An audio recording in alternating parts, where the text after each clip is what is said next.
सारे न्यूमरोलॉजिस्ट है तो सबको पता ही रहेगा कि प्लैनेट्स का प्लेसमेंट कैसे होता है। जैसे कि आपने अगर मैंने पहले ही बोला था कि आप लोग अगर यहाँ पर आ रहे हो तो एक बार मेरा पेज विजिट जरूर कर लेना, तो आपको पता चलेगा उसमें कंटेंट्स किस किस टाइप के हैं। जैसे कि मैंने बात किया हुआ है कि इंटरनेशनल क्लाइंट्स को कैसे हैंडल करना है, क्योंकि अपना राहु केतु का जो कंसेप्ट है वो इंटरनेशनल क्लाइंट्स को हम एक्सप्लेन नहीं कर सकते। और भी बहुत सारी चीजें हैं जो हम दूसरे लोगों को एक्सप्लेन नहीं कर सकते, इंटरनेशनल क्लाइंट्स को वो सब चीजें हम नहीं बता सकते, क्योंकि ये हमारी बुक्स में है अवेलेबल, उनके यहाँ पर नहीं है तो वो एग्री नहीं करेंगे।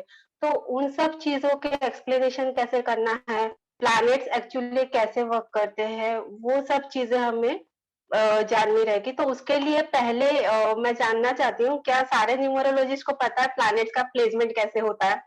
सर मैम, मैं कुछ लोगों को अनम्यूट करता हूँ, आप बात करके देखिए। हाँ जी, हाँ जी, हाँ please. Yes Shraddha ji, you can unmute yourself. No sir. Hello.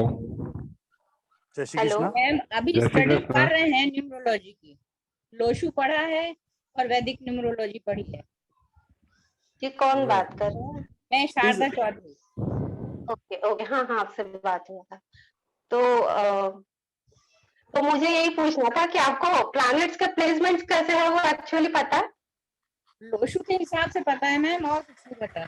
नहीं नहीं, लोशो के हिसाब से नहीं, वो तो नंबर्स का प्लेसमेंट हुआ। प्लैनेट का प्लेसमेंट जो हमारे एक्चुअली सोलर सिस्टम में जो प्लैनेट्स है वो किस तरीके से प्लेस है, नहीं नहीं, वो नहीं पता। ये हमें स्कूल से हमें पढ़ाया जाता है। तो कोई है अपने पूरे ग्रुप में जिन्हें एक्चुअली सोलर सिस्टम में प्लैनेट्स कैसे प्लेस है वो पता हो? अमित जी हैं? नायस अमित जी। जी सर। जय श्री कृष्णा। नमस्कार सर। नमस्कार। जय श्री कृष्णा। और फाल्गुनी मैम सर, जय श्री हाँ कृष्णा। जी, जय श्री कृष्णा। अमित कुमार बात कर रहे हैं क्या आप? हाँ जी मैम, हाँ जी। जी मैम, अच्छा, आपसे बात हुई थी। हाँ हाँ हाँ हाँ, वही वही, हाँ बोलिए बोलिए, आपको प्लैनेट्स का प्लेसमेंट पता है तो आप बता दीजिए। प्लेनेट का प्लेसमेंट तो थोड़ा सा हो सकता है हमारे से गलती हो जाए, मैं बता रहा हूँ।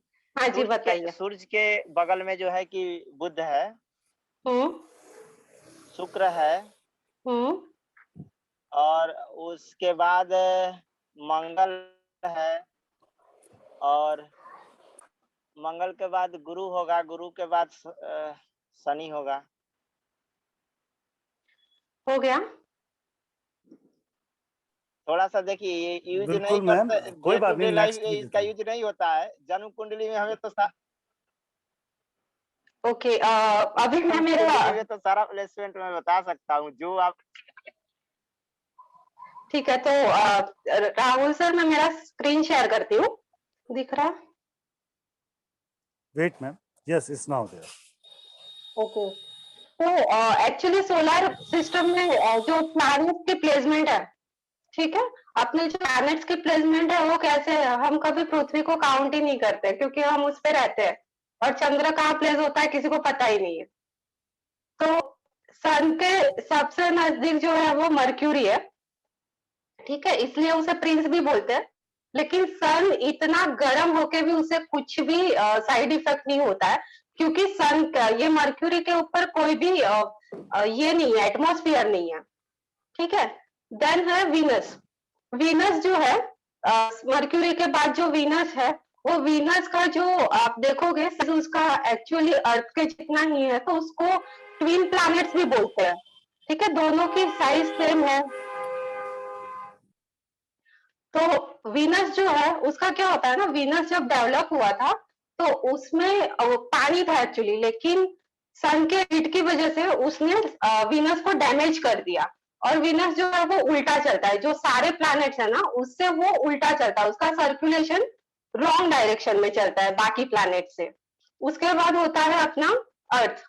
अर्थ का अलग से एक चंद्रमा है, ठीक है, तो चंद्र है तो चंद्र इसमें अलग से प्लेस नहीं होता है। चंद्र कैसे होता है कि आप यहाँ देखेंगे तो चंद्र जो है उसके आजू बाजू, जैसे हम हमारी स्टोरीज में देखते हैं राहु और केतु, ठीक है, तो चंद्र के आसपास उसके जो 2 नोड्स रहते हैं ना, वो राहु और केतु है, तो उसे जोड़ के रखते हैं। तो आप इसे छाया ग्रह बोलते हैं। अपने जो हिंदू माइथोलॉजिकल स्टोरीज वगैरह है उसमें ये छाया ग्रह की तरीके से रहते हैं। तो राहु और केतु चंद्र के आसपास हमेशा रहते हैं एंड चंद्र पृथ्वी के आसपास रहता है, ठीक है। देन होता है मार्स। मार्स का प्लेसमेंट होता है, मार्स भी बहुत बड़ा प्लैनेट है।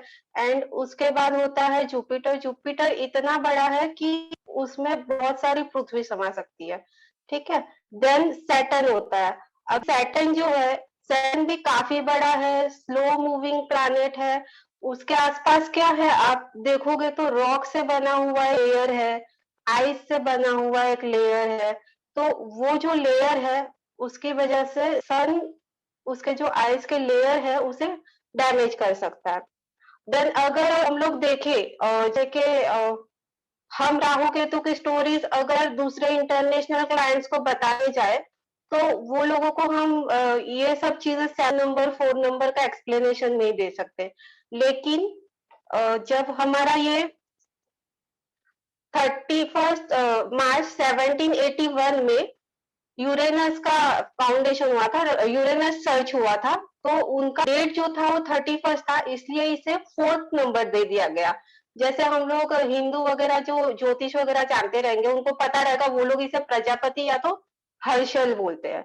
एंड देन 25 सितंबर 1781 को नेपच्यून सर्च किया गया, नेपच्यून मिला और नेपच्यून को हम लोग ज्योतिष शास्त्र में वरुण बोलते हैं। तो एक्चुअली जो ये प्लैनेट्स का प्लेसमेंट है ये इस तरीके से होता है, जो हर न्यूमरोलॉजिस्ट को जानना जरूरी होता है, क्योंकि हर एक प्लैनेट का अपना अपना एक इंडिविजुअल स्पेसिफिकेशन है, उसका नेचर है जो सन से मैच करता है, बाकी के प्लैनेट से मैच करता है और उसकी वजह से वो इफेक्ट करता है। बाकी तो ये चीज एक मेन था कि सबको प्लेसमेंट एक्चुअली पता होनी चाहिए। Right ma'am. So can you explain what the cosmic energy आप जो बात करने वाले थे कॉस्मिक न्यूमरोलॉजी के ऊपर? हाँ, कॉस्मिक न्यूमरोलॉजी क्या है कि जैसे कि ये प्लैनेट्स जो है इसमें जो प्लेस हुए हैं प्लैनेट, तो वो प्लैनेट्स के हिसाब से ही, मतलब जब हम लोग नॉर्मली अभी तक इवन मैंने भी यही चीज पढ़ा है कि 156 जो है वो सबसे अच्छे नंबर्स है, क्योंकि हम बरसों से यही चीजें पढ़ते आ रहे हैं। लेकिन जब हम लोग प्रॉपर एनालिसिस करते हैं, जैसे कि बहुत सारे लेजेंड्स वगैरह हो चुके हैं अपने यहाँ पर, तो उन लोगों के अगर आप बर्थ डेट देखेंगे तो उन लोगों के पास 156 ना हो फिर भी वो लेजेंड्स है, फिर भी उन्होंने अपने लाइफ में वो चीजें अचीव की है और वो हमारे लिए एक एग्जाम्पल सेट करके गए। तो एक्चुअली जो यूनिवर्स के हिसाब से नंबर्स के जो मीनिंग है वो हिसाब से हम उनका यूटिलाइजेशन करें तो हम हमारे लाइफ के जो भी गोल्स है वो इजीली अचीव कर सकते हैं और हमें जो भी चीजें करनी है वो हम लोग इजीली कर सकते हैं, मतलब हमारे प्रॉब्लम सॉल्व कर सकते हैं और हमारे गोल्स अचीव कर सकते हैं। नेम नंबर का भी कंसेप्ट है, हम लोग जाते हैं नॉर्मली 16 पे ही जाइए, लेकिन 156 के अलावा भी और बहुत सारे नंबर्स है जो आपको बेनिफिट देते हैं, तो ये आप कॉस्मिक न्यूमरोलॉजी में सीखते हो। उसके अलावा जैसे कि आप ग्रिड्स वगैरह बनाते हो, तो ग्रिड्स बनाते हो तो 276 का ग्रिड स्पोर्ट्स का है, 456 का ग्रिड आपका लक फैक्टर है और बाकी 258 जो है वो प्रॉपर्टी का है। तो जब आप कॉस्मिक न्यूमरोलॉजी सीखोगे तो उसमें ग्रिड्स बनाते ही नहीं है। हाँ, आपको एक्यूरेसी के लिए तीनों मेथड सिखाई जाएगी, जैसे चैलेडियन में चार्ट कैसे बनाते हैं, वैदिक में कैसे बनाते हैं, पाइथागोरस का चार्ट कैसा है, हर एक का आपको समझने के लिए एक्सप्लेनेशन मिलेगा। लेकिन जब हम कॉस्मिक न्यूमरोलॉजी पे काम करेंगे तो उसमें ग्रेड बनाने की जरूरत नहीं होती है। विदाउट ग्रेड बनाए भी आप पर्सन के बारे में, उसके नेचर के बारे में, कैरेक्टर के बारे में, उसके बॉर्न होने के टाइम पे क्या क्या इवेंट्स हुई रहेगी, वो जब बॉर्न हुए तभी उनका घर जो था उनका कंडीशन क्या था, कैसी जगह पे हुआ रहेगा, लोकेशन क्या होगा, घर पे कितने मेंबर है, उनके आने वाले हस्बैंड वाइफ जो भी है, स्पाउस है, उनके घर पे कितने लोग रहेंगे, उनका नेचर कैसा रहेगा, उनके घर के सिचुएशन कैसे रहेंगे, वो हर चीज आप बता सकते हो। इवन नंबर्स के बेस पे आप डोर नंबर्स अगर देखते हो तो डोर नंबर्स के ऊपर से भी वो घर के हालात कैसे अच्छे हैं बुरे हैं, उनके साथ इंसिडेंट्स कैसे हो रहे हैं। इवन आप व्हीकल नंबर्स देखोगे तो व्हीकल नंबर्स के थ्रू भी आप काफी सारी चीजें प्रेडिक्ट कर सकते हो। तो ये जो कॉस्मिक न्यूमरोलॉजी है, उसमें बिल्कुल भी ऐसा नहीं है, इसमें लिमिटेशन नहीं है कि आप सिर्फ पर्टिकुलर पर्सन के बारे में बताओ, आप उनसे जुड़ी काफी चीजों के बारे में बता सकते हो।